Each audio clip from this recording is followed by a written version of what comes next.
Bienvenidos a todos los que están conectados a este webinar que hemos llamado Desarrollo Inmobiliario de cara al cambio climático. Un temazo de una trascendencia que abarca todos los aspectos hoy día, no solo, ¿no es cierto?, de lo que estamos tocando, que es el tema del desarrollo inmobiliario, sino que la vida es realmente un tema de una importancia radical que hay que enfrentar. Para lo cual tenemos en esta conversación invitado a Esteban Undurraga, arquitecto de la Universidad Central. Tiene dentro de su trayectoria de desarrollo en estudios un magíster en diseño sustentable de la Universidad British Columbia en Vancouver. Vivió 10 años en Vancouver, donde fue consultor principal en diseño y planificación sustentable de la Villa Olímpica del Juego de Invierno, Esteban, ¿no? Juegos de Invierno, Olímpicos de Invierno en 2010. Así es. Exactamente. Después, él se acreditó como consultor LEED en el año 2001. Es de los primeros chilenos que se acreditaron y por tanto él participó también como consultor LEED en todo este certificación de la Villa Olímpica. Después de eso volvió a Chile y ha estado 8 años en trabajos de consultoría, en sustentabilidad, acreditación LEED, haciendo varios proyectos tremendamente emblemáticos. Uno de ellos fue un hotel en medio de la Sierra Peruana, en el Valle Sagrado. Diría yo que es, creo, el primer hotel rural que se acreditó con la certificación LEED. Posteriormente, el primer edificio de oficinas con acreditación Platinum. Y por último, dentro de los temas más relevantes, fue acreditar con certificación LEED el barrio La Salina. Eso lo impulsó y a la inmobiliaria La Salina a contratarlo como gerente de desarrollo. Por tanto, es un tema que nos gustaría tocar también dentro de la conversación con él, dado lo que estamos como introduciendo como tema, que es el desarrollo inmobiliario de cara al cambio climático. El barrio Las Salinas, del cual está a cargo Esteban, es el proyecto más grande en desarrollo en Chile actualmente. Es de una trascendencia brutal dentro de lo que es Viña y Valparaíso, incluso diría yo la región, pero de eso va a hablar él. A ver, ¿qué entendemos nosotros por cambio climático? Y quiero hacer una breve introducción a este concepto tan importante. El cambio climático, una breve historia, en el fondo es un fenómeno que ha ocurrido en la historia, pero ha ocurrido de forma natural. Pero del que nos vamos a referir ahora es el cambio climático que ha sido provocado o generado o catapultado por el hombre. Y esto se sitúa, eso ya es un hecho, se sitúa en los inicios de la revolución industrial. Ahora, este cambio climático, o vale decir, ¿qué es lo que provoca el cambio climático? Es esencialmente el calentamiento global. Y esto es por el fenómeno justamente que acabo de decir de la revolución industrial, que introdujo, ¿no es cierto?, elementos a la atmósfera, como gases y elementos químicos, que han alterado la fenomenología de la ecuación o del balance, ¿no es cierto?, de la temperatura en el mundo. La atmósfera terrestre permite, ¿no es cierto?, que se generen ciertas temperaturas estables en el mundo que permiten la vida humana con toda la naturaleza asociada.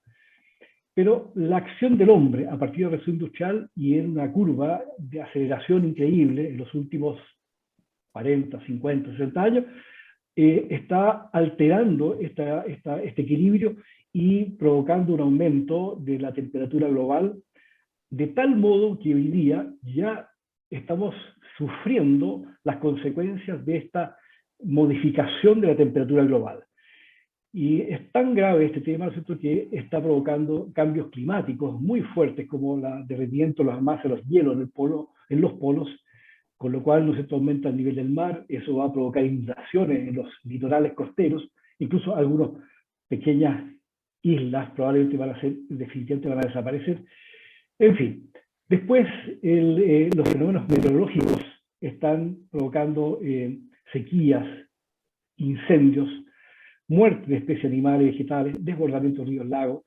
Y aquí vamos a tocar un tema que efectivamente, ¿no es cierto?, trasciende a el fenómeno humano, que es la aparición de los refugiados climáticos. Esteban, ¿tú has escuchado alguna vez hablar del tema de los refugiados climáticos? Bueno, los refugiados climáticos son las masas de personas, de humanos, que tienen que desplazarse porque los medios de subsistencia y recursos económicos se han destruido donde están ellos. Y esto sucede fundamentalmente, ¿no es cierto?, en los países en desarrollo. Este fenómeno, ¿no es cierto?, de refugiados climáticos está, de alguna manera, ¿no es cierto?, consignado como una tragedia que ni siquiera está establecida dentro de lo que son las estrategias políticas de las Naciones Unidas, porque no hay legislación al respecto. Y se sabe, hay organizaciones como la ACNUR, dice que en los próximos años, no se sabe si 30, 50 años, entre 250 y 1.000 millones de seres humanos abandonarán su hogar a causa del cambio climático. Y esto es porque hay un índice que dice que en las últimas 3 décadas se han triplicado las sequías y las inundaciones. Y esos cambios en el medio ambiente provocan desplazamientos superiores a cualquier otro conflicto, incluso bélico. Entonces, volvemos un poco a lo que queremos tocar ahora, que es cómo esto afecta a las ciudades y el desarrollo inmobiliario en particular. Esteban, ¿cuál es tu visión respecto a todo lo que introduje yo y cuál es tu visión respecto a este tema del cambio climático? Quiero darte la palabra un poco para que de alguna manera continúa con este concepto. Sí, bueno, primero saludar a los que se han sumado al webinar.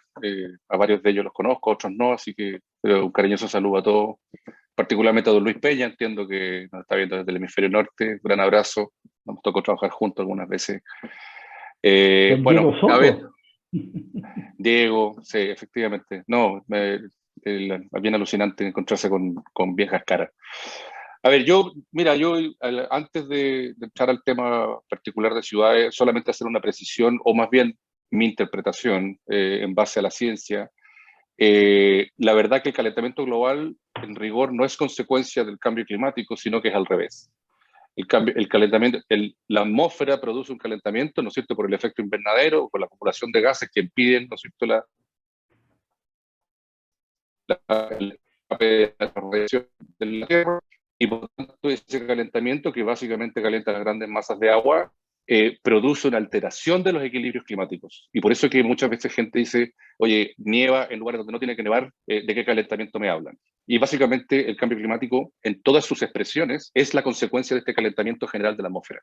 Y eso significa que en algunas partes se van a inundar, en otras partes van a haber sequías, como la que estamos viviendo en Chile, que dicho sea paso, llevamos casi 8 o 10 años en sequía, y de acuerdo a los expertos nos quedan otros 10 o 15 años más, para que nos vayamos haciendo la idea un poco del impacto que puede tener en las ciudades y en la vida común de las personas, ¿no es cierto? O sea, hoy día ya estamos hablando de que estamos entrando en un potencial racionamiento del agua potable en el área metropolitana, particularmente en la zona oriente, donde se alimenta de aguas cordilleras, que depende de la ruta del Mapocho y no del Maipo.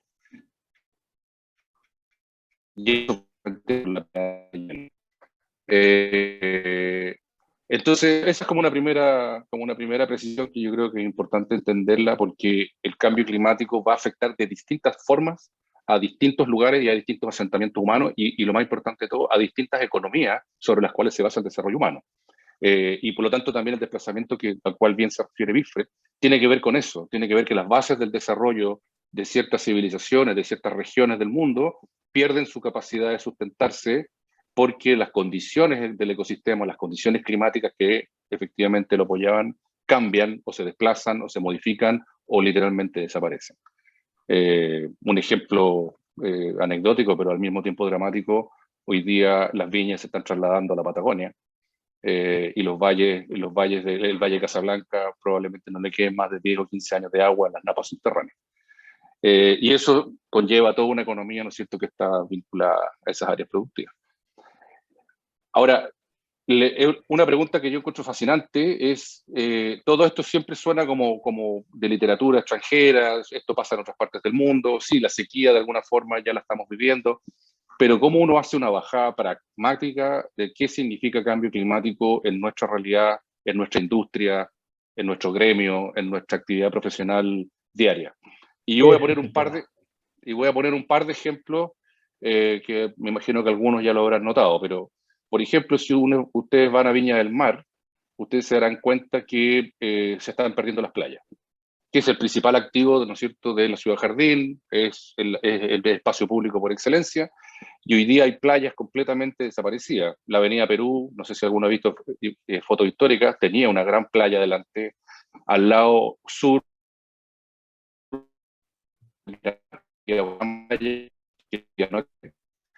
y asociadamente uno puede ver la pérdida acelerada de la masa de arena, de la cantidad de volumen de arena que las playas en Chile tenían. ¿Cuál es la razón de por qué se pierden las playas? Y es un efecto humano y climático. O sea, al final, si uno realmente acepta la tesis de que el cambio climático es producido antropocéntricamente, por lo tanto es un fenómeno globalmente humano. Pero por un lado tenemos las playas, cómo se produce una playa en la zona central de Chile y en la gran mayoría, las cuencas hidrográficas van percolando, ¿no es cierto?, las lluvias y los escurrimientos, eso va desintegrando la roca subsuperficial y esos sedimentos son aportados por las cuencas hidrográficas al mar y a su vez las olas usan ese sedimento y construyen la playa. Eso es como básicamente clase 101 de geografía.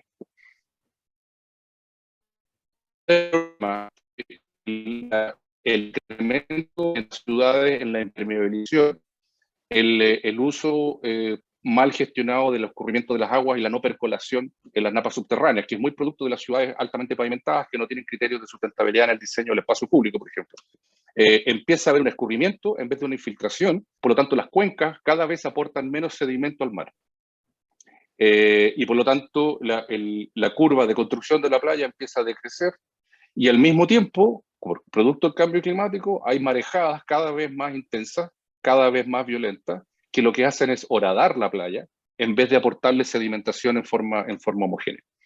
El resultado, se pierde la playa y la recuperación de eso no depende tanto del cambio climático, porque básicamente la marejada lo que hace es acusar un problema previo, que es la falta de aportes de sedimentos de las cuencas hidrográficas, y eso sí tiene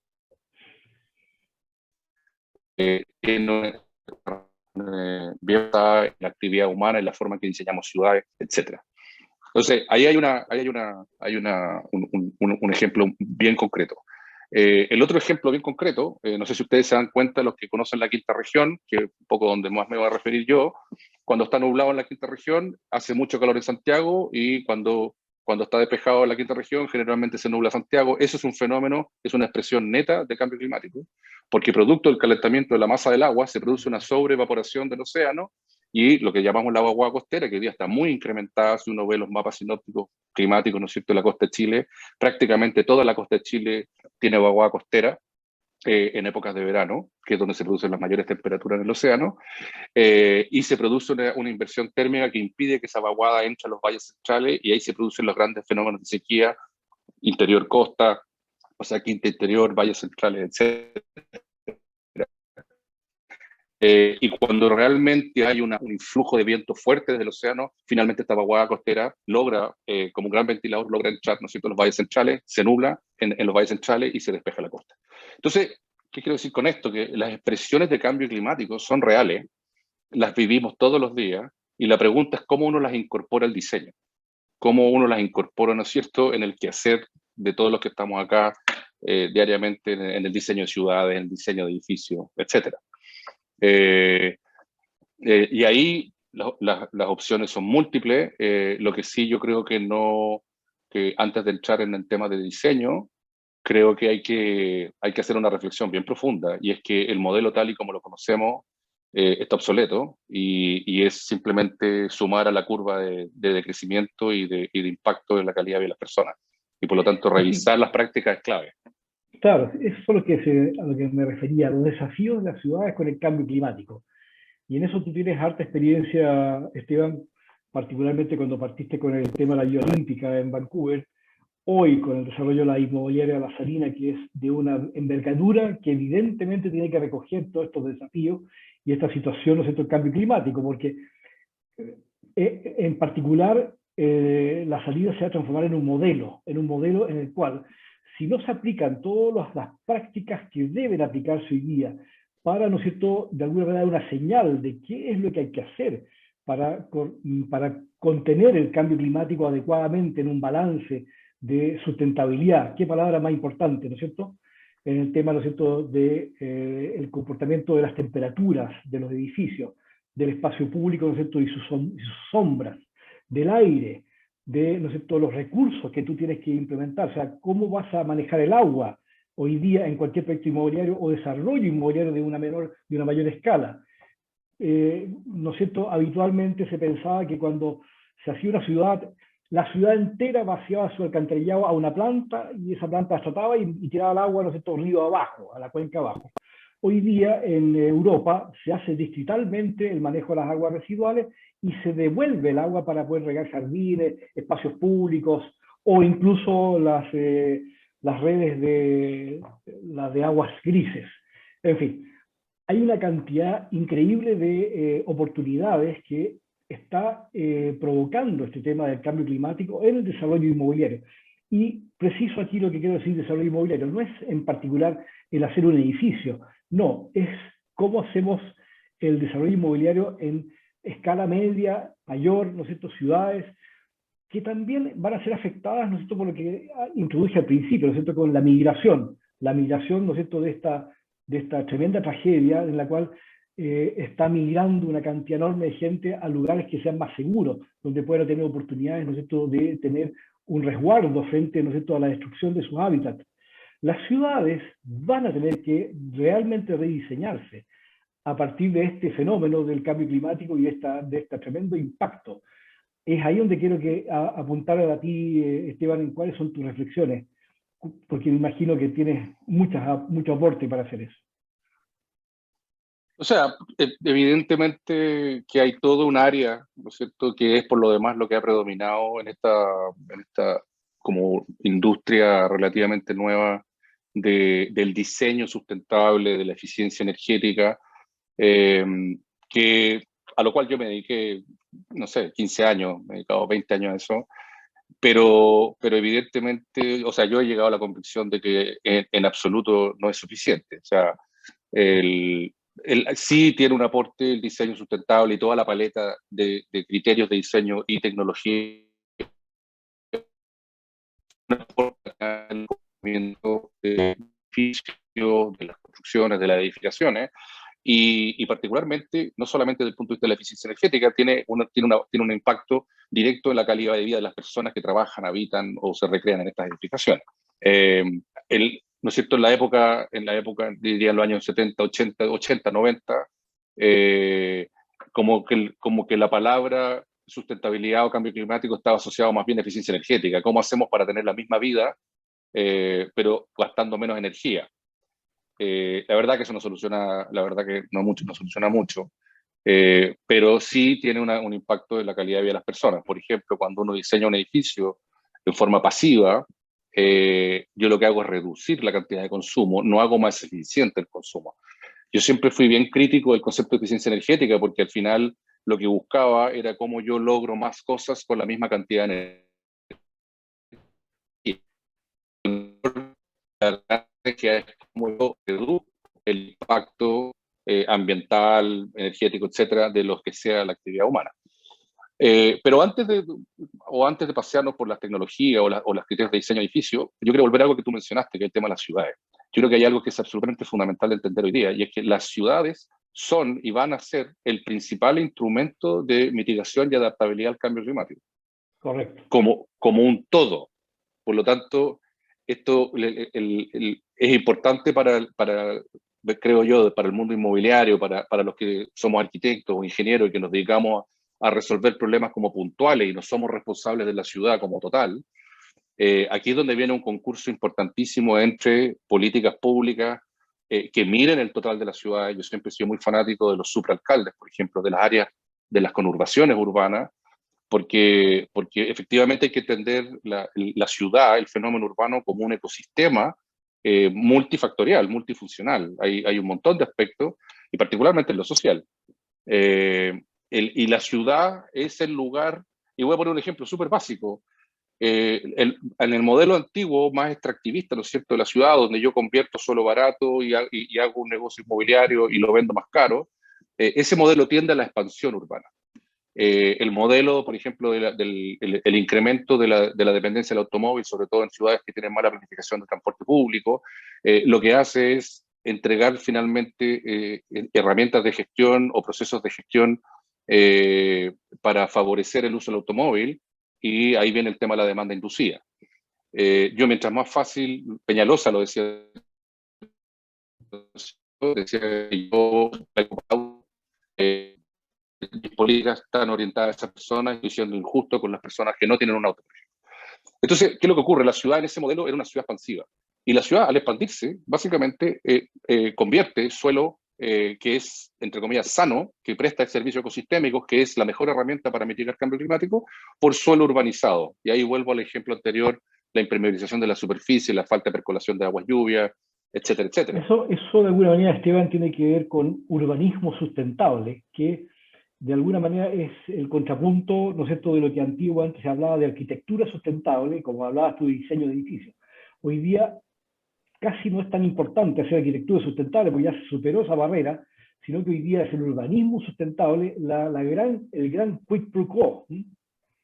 O sea, yo no saco nada si realmente la preocupación es cambio climático, calidad de vida,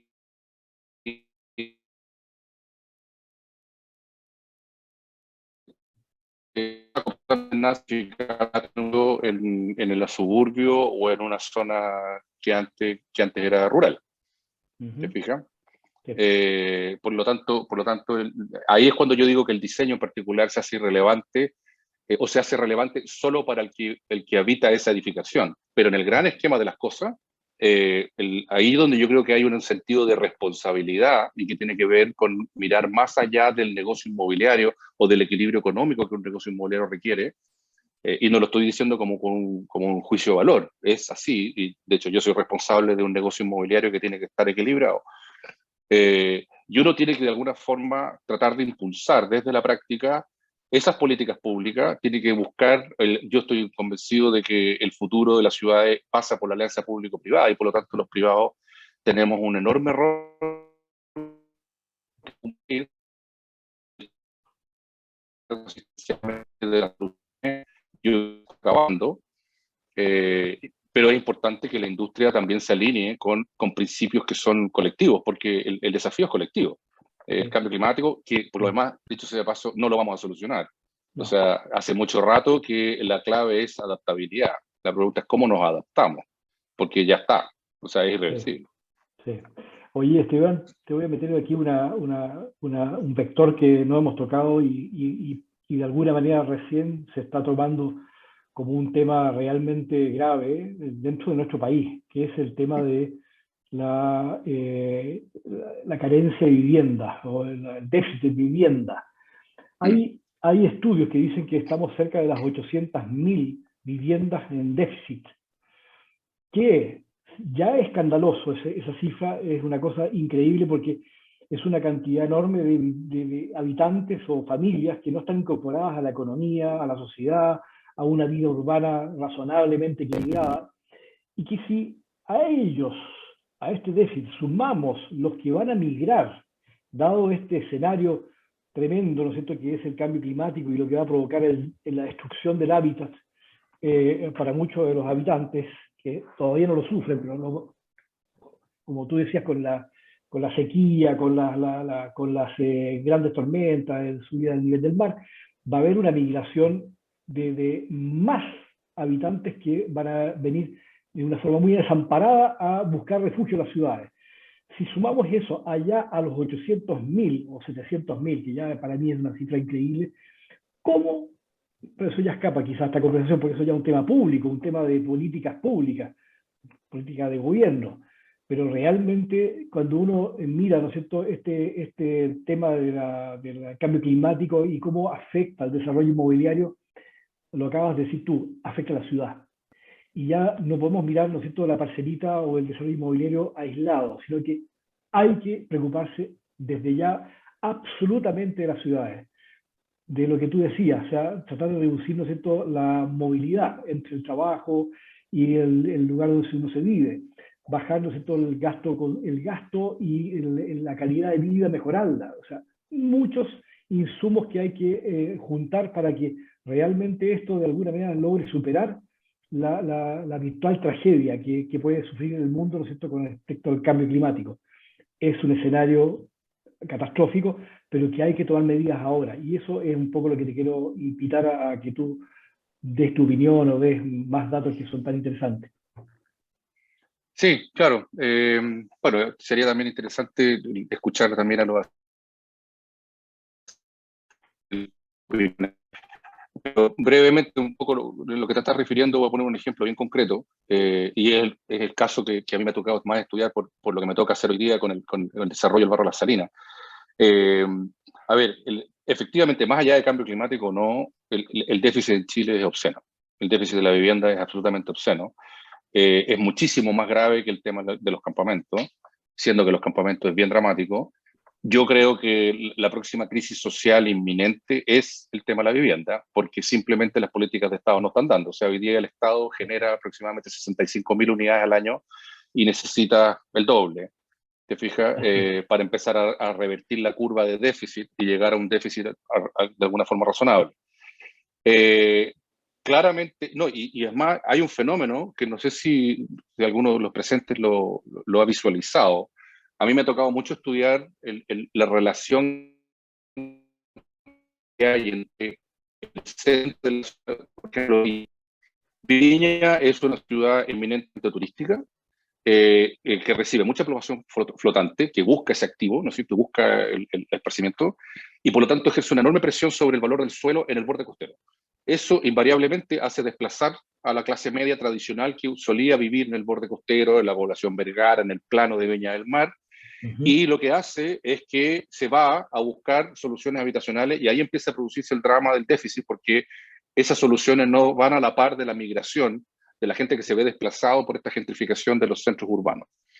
Y por lo tanto, las inmobiliarias, las constructoras, van a buscar el suelo más barato, donde pueden de alguna forma no solamente capturar un negocio, sino que además producir una cantidad de vivienda relativamente razonable, a lo menos para las expectativas de las empresas. Y generalmente se van hacia la periferia y más allá, Villa Alemana, Quilpué, Limache, etcétera, son perfectos ejemplos de eso. Y resulta que, pero no viene acompañado de una mirada territorial, por ejemplo, con transporte público eficiente. Y por lo tanto, el cajero del banco que trabajaba en la población Vergara y que vivía a 4 cuadras caminando a su trabajo, hoy día vive en Limache y se tiene que comprar un auto para volver a trabajar exactamente donde mismo trabajaba antes. Y se produce el colapso vial de la ciudad. Pero entre medio, entre este anillo de conurbaciones y el centro de la ciudad, es ahí donde se ubican los campamentos. Los campamentos no es el último anillo de expansión urbana. Está lo más... ¿Por qué?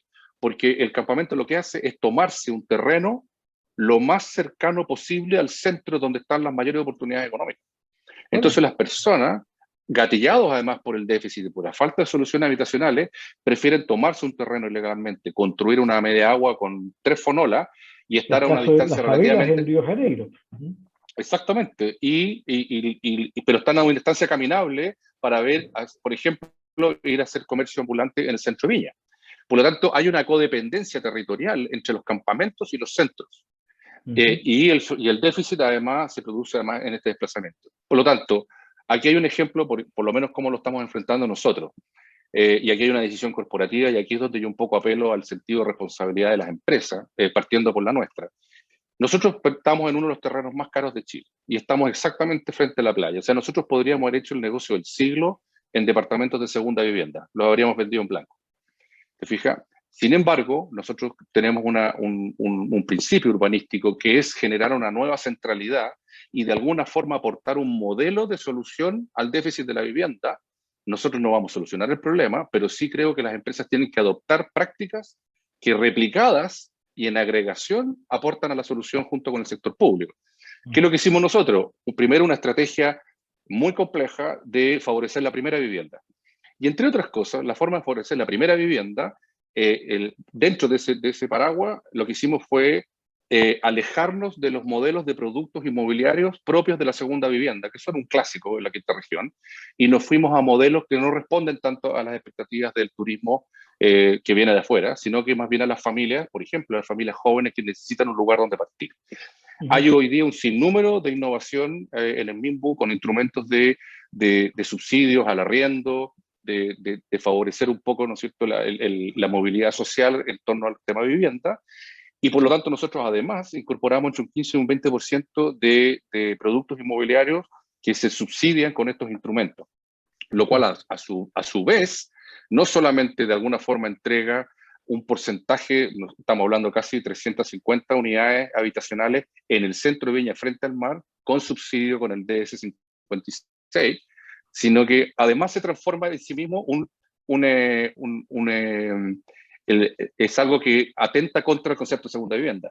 El turista que quiere comprar un departamento en Viña no va a querer comprar un departamento al lado de un proyecto de integración social. Y así, entonces uno genera un círculo virtuoso, pero que de alguna forma rompe el paradigma del modelo tradicional inmobiliario que busca sacar, ¿no es cierto?, la máxima pasada, dadas las condiciones de presión de suelo. Oye, súper interesante, Esteban. Fíjate que, a propósito del tema del déficit habitacional, hay claramente estudios que dicen que jamás se va a cubrir siguiendo las políticas públicas que se han mantenido por los distintos gobiernos que han pasado por este país. O sea, no hay ni una estrategia capaz de poder, ¿no es cierto?, solucionar el tema del déficit habitacional. De hecho, ni siquiera son capaces las políticas públicas que se han implementado, en teoría, de cubrir el déficit acumulativo año a año. O sea, no hablemos de 800.000 viviendas, ni siquiera las 40 o 30.000 que se van generando todos los años son capaces de ser cubiertas con las políticas públicas. Es entonces un desastre, ¿no es cierto?, absoluto. O sea, realmente, como tú bien dices, es una bomba de tiempo y a corto plazo. Mira, te voy a tomar un ejemplo. Nosotros estamos trabajando en Perú, y en Perú ocurrió una cosa muy curiosa, a propósito, y quiero modificar un poco la conversación. A propósito, ¿no es cierto?, el fenómeno Odebrecht, que bloqueó la relación gobierno y empresas constructoras inmobiliarias por las desconfianzas establecidas y el tema judicial. Apareció una oportunidad que fue en los Juegos Panamericanos, el año 2019, en que Perú estaba obligado a construir la infraestructura para los Juegos Panamericanos, y no había ni una posibilidad de hacerlo con las compañías y empresas y suministros de Perú. Ahí apareció una oportunidad que fue de hacer una especie de convenio gobierno a gobierno, que fue tomado por el gobierno peruano con el gobierno del Reino Unido, y se tomó ese convenio. El Reino Unido financió toda esta infraestructura, contrató un gerenciamiento de nivel internacional y lograron hacer toda esta infraestructura en plazo, en tiempo, en costo y calidad, cosa que jamás se había hecho antes, ni en Perú ni en una parte del mundo. Ojo, ni en una parte del mundo. Dada esta experiencia, el 2017, a propósito del cambio climático, Perú sufrió una de las peores tragedias de su historia.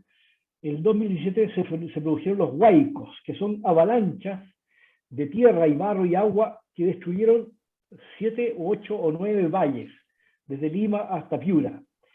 Destruyeron todo, destruyeron, ¿no es cierto?, infraestructura pública, escuelas, comisarías, hospitales, todo.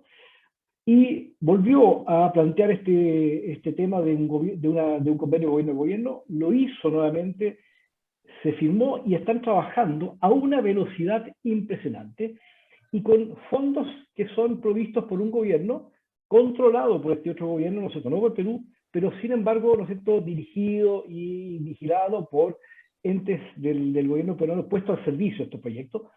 Y te estoy hablando de inversiones altísimas, de 7.000 millones de dólares, 10.000 millones de dólares, en 2 años o 3 años. Entonces, una posibilidad sería, ¿no es cierto?, que de repente este gobierno, el que sigue, el que viene ahora, haga un ejercicio de hacer un convenio, ¿no es cierto?, con otro gobierno y traiga todas las energías del mundo en prefabricación, industrialización, con, ¿no es cierto?, fondos provistos en forma contundente, y se haga un plan de cubrir estas 700.000 en 6 años, 8 años, porque de lo contrario vamos, Disculpa, Wilfred, Dime. te interrumpo porque Alejandro quería hacer un comentario hace un rato y Perfecto. le Ya, vamos a dar la eso quería palabra decir. entonces ahora. Muy bien. Alejandro. ¿Cómo va? Mira, estuve escuchando muy atentamente a Esteban y a ti con respecto al tema de lo que nos pasa en las ciudades. Y yo, por experiencias que he conocido, y básicamente en Alemania, que es donde más me ha tocado ir, nosotros en América Latina tenemos un problema. Tenemos que hacer un cambio muy fuerte en términos de lo que es política pública, porque las ciudades tienden a ser el centro de la... Son ciudades muy grandes. El concepto que nosotros tenemos de ciudades satélites, en donde no basta con hacer muchas casas, sino que llevar alguna industria, algún elemento de que genere trabajo, que esa gente no tenga la necesidad de desplazarse, porque si le sumamos que el transporte público es malo, no tenemos infraestructura, no sacamos nada con hacer 7.000 casas en un lugar en donde toda la gente se tiene que mover para ir al centro de la ciudad a trabajar. Entonces, creo que es un tema bastante complejo en términos de Estado por lo que es políticas públicas. En otros lugares, Dinamarca, Noruega, Alemania, Austria, las ciudades tienen menos población que la ciudad más chica nuestra. Salzburgo, Berlín, Weinheim, son ciudades chiquititas, pero toda la gente se desarrolla a los alrededores y tiene un concepto de trabajo, industrias, que le permiten moverse poco. Entonces yo creo que, como lo dice Esteban, es un tema mucho más complejo y más complejo en América Latina. No es tan fácil cambiar una política que la venimos trayendo desde que prácticamente somos colonia, que se hacía la clásica plaza central, el cabildo, la iglesia, y todo el rato giraba en torno a eso. Cambiar eso no es fácil. Así es. Oye, gracias, Alejandro. Gracias por tu opinión. ¿Alguien más quiere hacer alguna pregunta?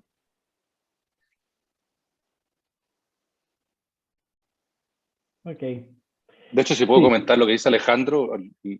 Alejandro toca un tema que a mí siempre me ha apasionado y me tocó estudiarlo mucho cuando estaba en Canadá, y que probablemente es una de las herramientas más efectivas para enfrentar el cambio climático, solucionar el tema de la centralización, la sobreconcentración, el desplazamiento de suelo, etc. De hecho, la porción de la ONU, que es UN Habitat, uno de los mayores instrumentos de desarrollo que ha implementado a lo largo de los años y de investigación, se llama desarrollo económico local. O sea, las políticas para fomentar el desarrollo local son por lejos mucho más efectivas que cualquier diseño urbanístico o planificación urbana, porque como bien dice Alejandro, finalmente el impacto de estas concentraciones, ¿cierto?, de estas grandes urbes, tiene que ver con la distribución de la economía, cuáles son los flujos económicos y cómo se interrelacionan entre ellos. Y hoy día lo que tenemos, y Alejandro lo resume muy bien, muy rápido, nosotros, de hecho, no sé si saben, nosotros acabamos de pasar hace muy poco el umbral del 50% de la población viviendo en ciudades versus en el mundo rural, pero en Latinoamérica llega al 90%. Así es. Llega al 90% y se producen fenómenos de sobreurbanización, producto, como no hay una política de descentralización efectiva, no hay una política. Yo siempre he dicho que la mejor forma de desarrollar Chile y pegar el salto al desarrollo es hacer una reforma tributaria violenta, pero que piense desde la región. O sea, yo del fondo doy excepciones tributarias donde necesito reforzar la economía local, cosas de generar el incentivo y producir mano de obra y empleos y economías locales. Pero fíjense, por ejemplo, nosotros, no sé si saben, el proyecto La Salina, antes de cualquier desarrollo urbano inmobiliario, es primero un desarrollo ambiental. Nosotros tenemos un terreno de 16 hectáreas que ha sido contaminado durante 90 años, producto de la actividad petrolera que había en el lugar. Y nosotros, haciendo la investigación, nos dimos cuenta que en Chile hay más de 600 terrenos que son pasivos industriales contaminados en zonas urbanas. No estoy hablando ni de relaves mineros, no estoy hablando de petroleras en Magallanes, estoy hablando de actividad industrial, porque Chile, además, particularmente, es un país que se ha desarrollado en función de los puertos. Chile básicamente es un país de costa, y es en los puertos donde se produce la interfaz entre la industria y la exportación o la importación y distribución, y los asentamientos, Viña del Mar y Valparaíso, básicamente nacen en torno a el potencial que tiene Valparaíso, su conexión con el camino Quillota, con el camino Limache y finalmente con la gran metropolitana. Por lo tanto, lo que ocurre en las ciudades, y esto ocurre en prácticamente todas las ciudades latinoamericanas, las ciudades nacen como un polo de desarrollo industrial y que luego se viene esta hiperurbanización de los centros, además con un empobrecimiento acelerado del mundo rural por falta de políticas de desarrollo económico local y por lo tanto una migración acelerada del mundo rural a la ciudad donde están las oportunidades económicas, cosa que no ocurre necesariamente en Europa, como bien dice Alejandro, porque además tiene una historia de pequeñas ciudades y ecosistemas que viene incluso desde el Imperio Romano. Y entonces, ¿qué es lo que ocurre? Crece, antiguamente las ciudades tenían un tamaño limitado, los anillos industriales estaban en la periferia, luego las ciudades se expanden violentamente y las periferias industriales quedan absorbidas por la trama, pero todavía en el sector periférico. Y como en el sector periférico es el sector de más bajo valor de suelo, ahí es donde se ubica la mayor precarización de la vivienda. Entonces hoy día el fenómeno básicamente se reduce a que tienes más de 600 sitios contaminados, y nosotros hicimos la superposición con los mayores índices de precarización de la vivienda. Por lo tanto, los pasivos industriales en zonas urbanas son además de una tremenda injusticia social, porque hacen convivir a las clases bajas y a la vivienda precarizada con estos lugares contaminados en un país donde no hay ley de suelos, como sí lo hay normas de aire y de olores, etc. Por lo tanto, una de las cosas que nosotros estamos tratando de impulsar con el proyecto La Salina, en lo que es el mundo ambiental, es poner en relevancia la importancia de sanear estos terrenos para revalorizar esos sectores, devolver algo de dignidad al espacio público y generar estos subcentros perimetrales donde haya efectivamente mejor capacidad de desarrollo económico.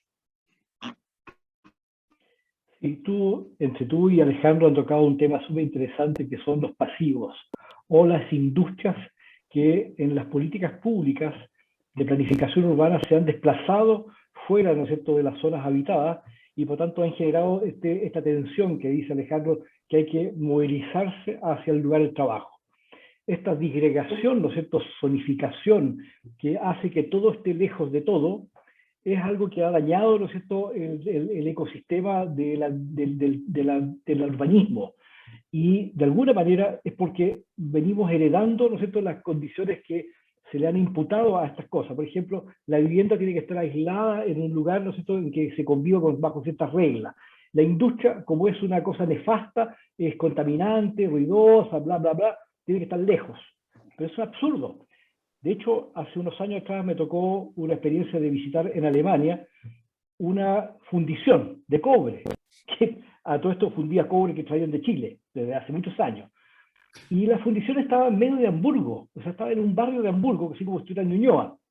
Entonces le preguntamos a la gente, bueno, ¿cómo puede estar aquí conviviendo una fundición de cobre en medio de Hamburgo, que es una ciudad maravillosa, ¿no es cierto?, y llena de preocupaciones ecoambientales? Miren, es simplemente un tema de cómo diablos manejamos el tema de la contaminación de ruido, de olores, de los residuos industriales, del manejo de la operación, de cómo se maneja, ¿no es cierto?, el tema del transporte, etc. Todo se abordó y la industria está en medio de la ciudad. Una fundición. Alejandro quiere hacer otro comentario. Después Luis Peña también hizo una pregunta por el chat y luego le damos la palabra a Luis Felipe Faúndez. Ok. Mira, hay un tema que tocó Esteban y tiene que ver con lo que estábamos conversando recién. Las ciudades, al ser tan grandes, requieren mayor consumo de energía.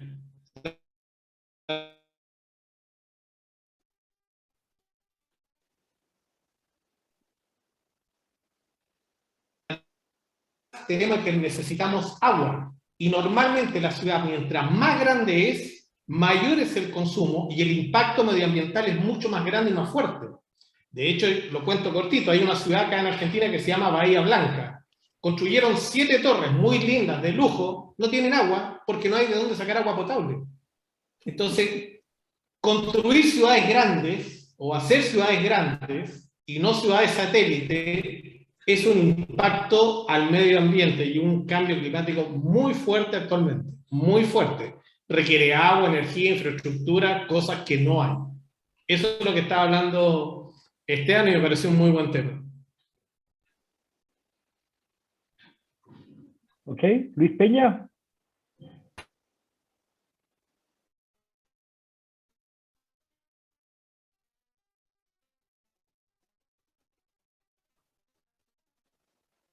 Joaquín. Luis hizo un comentario en el chat. Bueno, ahí ya tiene activado su micrófono. Dale, Luis. Gracias. Pensé que ibas a leer la pregunta, por eso no. Bueno, gracias Esteban y gracias Wilfred por la invitación.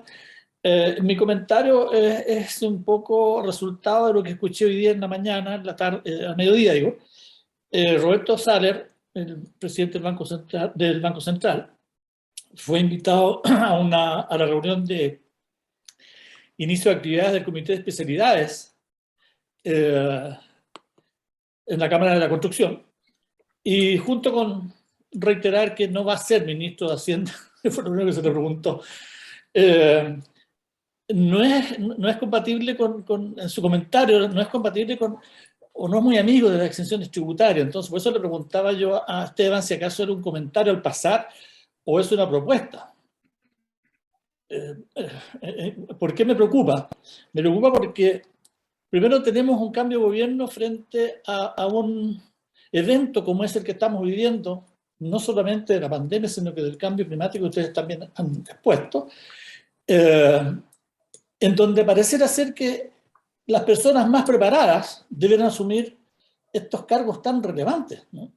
Y la verdad es que el gobierno piensa en que por la vía de las exenciones tributarias puede lograr una serie de caudales para poder financiar todos los proyectos sociales, pero en opinión de la máxima autoridad del Banco Central, lo ideal, lo correcto, lo sano sería por la vía del subsidio a la demanda, del subsidio a las mejoras de lo existente, sin llegar a estas exenciones, porque cuesta mucho controlarla, hay mucha evasión, no es un tema simple. Entonces, te gustaría que tú me aclararas, por favor, esa situación. Sí, gracias. Sí, no, de nada, gracias a ti, Lucho. A ver, lo primero, yo creo que la palabra correcta no es exención, es estrategia tributaria. Eso es un poco lo que yo abogo. Yo creo que lo voy a poner bien en simple. Hoy día, por ejemplo, la gran masa emprendedora está en la gente joven. Yo haría, te fijas, haría más liviana la carga tributaria por segmento etario en función de fomentar el emprendimiento en regiones. Y llevaría a gente joven, llevaría conocimiento nuevo y llevaría innovación a regiones. Entonces, si un cabro joven quiere emprender algo, que le salga más fácil, le salga más barato, hacerlo en regiones y llevar conocimiento y capacidad humana y profesional donde no hay esas concentraciones hoy día. Yo, más que hablar de exenciones y por lo de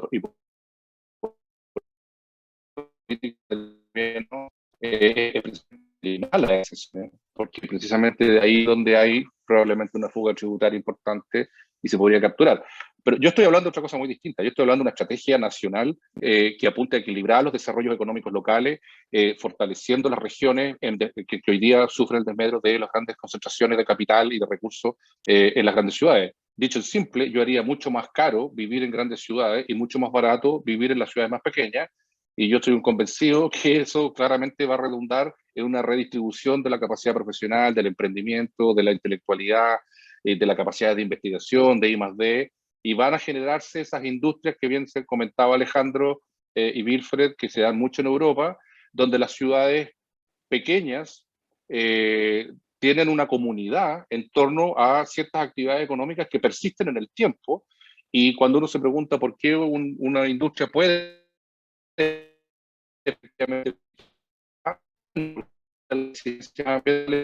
la nueva tecnología y tiene que ser acorde a los tiempos. Pero eso no ocurre de la noche a la mañana y en forma casual porque alguien quiere ir a ser pionero en un territorio que le es adverso. Yo creo que no hay nada que incentive más al desarrollo económico local que una estrategia inteligente, regionalizadora de los tributos. A eso es más bien lo que me refiero. Y Lucho, yo no soy absolutamente nadie para hacer ninguna propuesta, nada. Es solamente algo que a lo largo de los años y después de haber pasado 20 años trabajando en diseño y en planificación, me doy cuenta que hoy día las herramientas son bastante más complejas y que no son necesariamente agarrando un lápiz, sino que es más bien haciendo buenas políticas públicas. Bueno, yo no sé si Adelante. alguien más tiene preguntas. Sí, Luis Felipe tenía una pregunta, vamos a darle el micrófono ahí.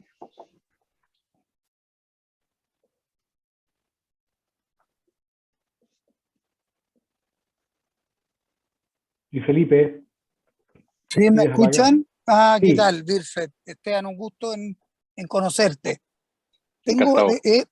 Mira, me pasa lo siguiente, obviamente ustedes son, o la empresa en la cual tú trabajas, es uno de los grupos importantes en Chile que tiene la oportunidad, bueno, veo así, la oportunidad de proponer este proyecto y también, comillas, poder financiar esto que tú comentaste, que en vez de poner o hacer lo que suelen hacer los inmobiliarias, que es sacarle rentabilidad al metro cuadrado y hacer un tremendo negocio, ustedes hacen esta propuesta y aquí viene la pregunta. Generalmente siempre hay resistencia, ya sea de las autoridades o incluso de los vecinos, como le pasó a Lavín en Las Condes cuando quiso hacer o hizo este proyecto de vivienda en un barrio como Las Condes, que generó un ruido súper importante. Ustedes, los vecinos que tienen actualmente, son estas segundas viviendas, no sé si de primer nivel, pero sin lugar a dudas de clase media alta. Y quisiera saber a qué se enfrentaron respecto a lo que son los vecinos y la autoridad municipal respecto a este proyecto. Sí, no, buenas observaciones la tuya. A ver, primero voy a abordar un poco tu primera parte del comentario, respecto de que, a menos que yo haya entendido mal, pero un poco lo que tú sugieres es que por ser un grupo de cosas no podrían bajo las reglas del mercado normales. Si esto fuera, eso no es tan así en rigor, porque para empezar, la inmobiliaria La Salina es propiedad de Empresas Copec, y Empresas Copec es una sociedad anónima con más de 8.000 accionistas, una empresa que cotiza públicamente y por lo tanto se le aplican todas las leyes del mercado y de rentabilidad en base a la ley de sociedad anónima. O sea, básicamente el gerente general pierde plata y se va preso.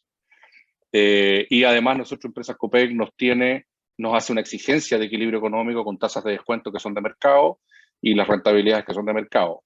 Lo que pasa es que nosotros hicimos algo o de alguna forma con nuestra investigación por el lado urbanístico empezamos a llegar a ciertas conclusiones que son más complejas de llegar, son más arriesgadas quizás, y ahí un poco está el tema de la tolerancia al riesgo que generalmente desarrollan las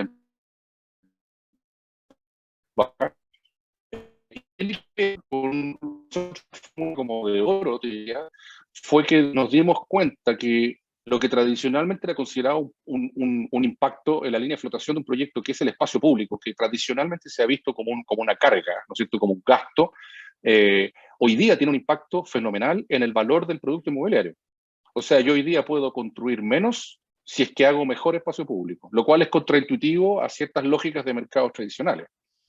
Nosotros en el proyecto La Salina, para ponerte un ejemplo, el plan regulador nos permite hasta 660.000 metros cuadrados construidos con un 16% de espacio público, y nosotros llegamos al mismo equilibrio económico que si hubiéramos hecho un negocio inmobiliario tradicional con las mismas rentabilidades, mismas tasas de descuento, construyendo 350.000 y más del 40% dedicado al espacio público, que además es de muy buena calidad.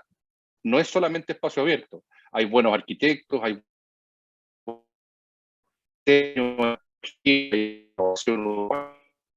eso, nuestro análisis financiero redundó en mejores precios por metro cuadrado construido y entregando un equilibrio que ahora ya no solamente es espacio público versus producto inmobiliario, sino que además tiene que ver con áreas verdes, con servicios ecosistémicos, nos permitió incorporar un componente de integración social sin alterar en absoluto. O sea, yo no tengo ninguna posibilidad de pasar por encima de los requerimientos financieros que me impone Empresas Copec.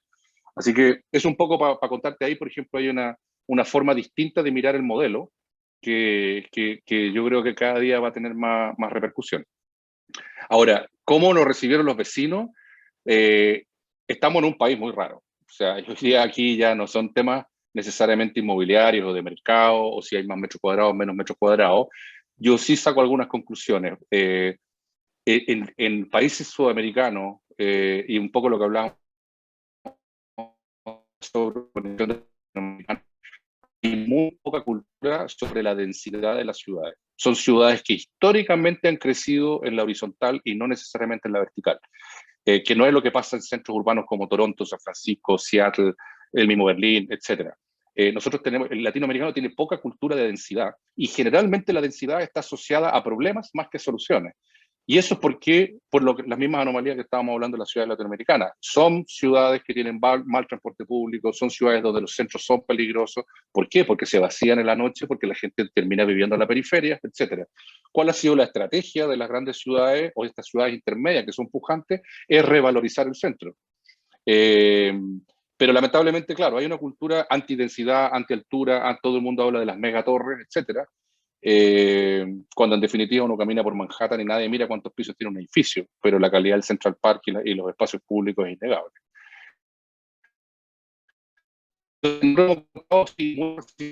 Porque en el fondo se nos apunta con el dedo de que somos un proyecto que solo va a agregar más torres y más congestión, que es el modelo que se ha venido repitiendo en Viña del Mar y Valparaíso.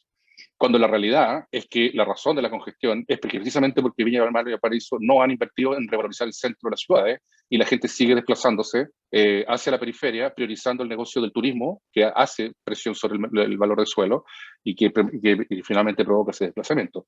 Nosotros estamos tratando de probar un paradigma nuevo, que es volver a crear centralidades equilibradas, donde hay integración social, donde hay un espacio público de calidad, que en definitiva es el proyecto para toda la ciudad. A nosotros lo que menos nos importa son los que van a vivir en el barrio Las Salinas. Lo que más nos importa son la gente que va a usar y usufructuar del espacio público, y ese es el comercio, esas son las poblaciones obreras que tenemos en la periferia, ese es el turista que llega al borde costero, que va a acceder al espacio público, a un festival de jazz, a un restaurante, a un centro. Hoy día tienen un impacto muy importante, pero se enfrentan a la oposición, a los sesgos y al simbolismo que representa la altura, las torres y la densificación. Y por último, para cerrarte, y esto hay que ser bien sincero, también aquí se producen pugnas ideológicas en cosas que no tienen que ver ni siquiera con el urbanismo. Estamos en un país que viene saliendo de un estallido social, estamos en un proceso de una constituyente nuevo, donde una de las cosas que está en tela de juicio es la relación entre el ser humano común, el hombre a pie, la señora Juanita, y las grandes concentraciones económicas. Yo a veces me siento que estoy defendiendo un proyecto contra una oposición que quiere simplemente sacar a Angelini de la quinta región, independiente si lo que está haciendo Angelini es el descueve o no. No sé si me explico. Entonces, ahí hay discusiones y hay cosas, y al final del día me doy cuenta que es un fenómeno político, y yo que siempre he sido arquitecto y urbanista,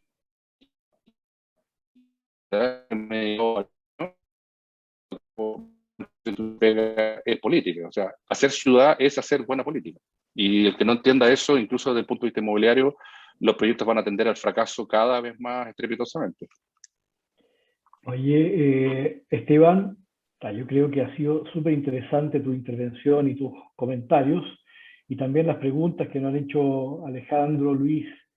Yo creo que vamos a tener nuevos temas para tocar en el futuro, otros webinars que vamos a invitar a nuestros oyentes.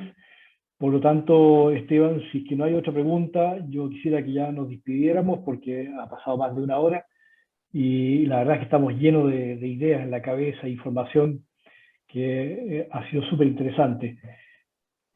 ¿Hay alguna otra pregunta? Bueno, agradeciendo a todos los que participaron y especialmente a ti, Esteban, te dejo invitado a una futura nueva idea, ¿no es cierto?, para poder desarrollarla en conversación con nuestros invitados. Así que muchas gracias, sí. Te lo agradezco tu tiempo, tu interés, tu aporte, así que bye, no, encantado. Mira, solamente cerrar, Wilfred, para todo. Yo además quiero extender una invitación muy sincera para que vayan a ver y conozcan el proyecto La Salina. Creo que nosotros tenemos ahí dos grandes proyectos, que es el proyecto ambiental, que es muy innovador, un proyecto de bioremediación conciencia local, en convenio con las universidades locales. Tenemos un proyecto realmente alucinante en términos de, o sea, nosotros estamos apostando a hacer la base de la legislación de la futura ley de suelo. Hay mucho que aprender. Tenemos un laboratorio vegetal, hablando de urbanismo sustentable, donde hemos podido comprobar y llevamos 3 años monitoreando un laboratorio donde pasamos de 90 litros por metro cuadrado de pasto de riego a 2 litros por metro cuadrado 2 veces a la semana, con criterios absolutamente ecosistémicos, y de hecho estamos haciendo una alianza con la Asociación Nacional de Municipalidades para regalar todo este conocimiento y utilizarlo en el paisajismo de las áreas verdes municipales en todo Chile. Entonces hay hartas cosas que están pasando y obviamente la oficina nuestra está abierta y ahí está el proyecto y el plan maestro. Así que nosotros encantados, Jorge Mon 2300, me contactan a mí o a través tuyo como quieran, nosotros encantados de recibir gente todo el tiempo que se pueda. Vamos a organizarlo. Muchas gracias, Esteban. Gracias por el tiempo y las preguntas. Así que hasta la próxima. Vamos a invitar a nuevos webinars.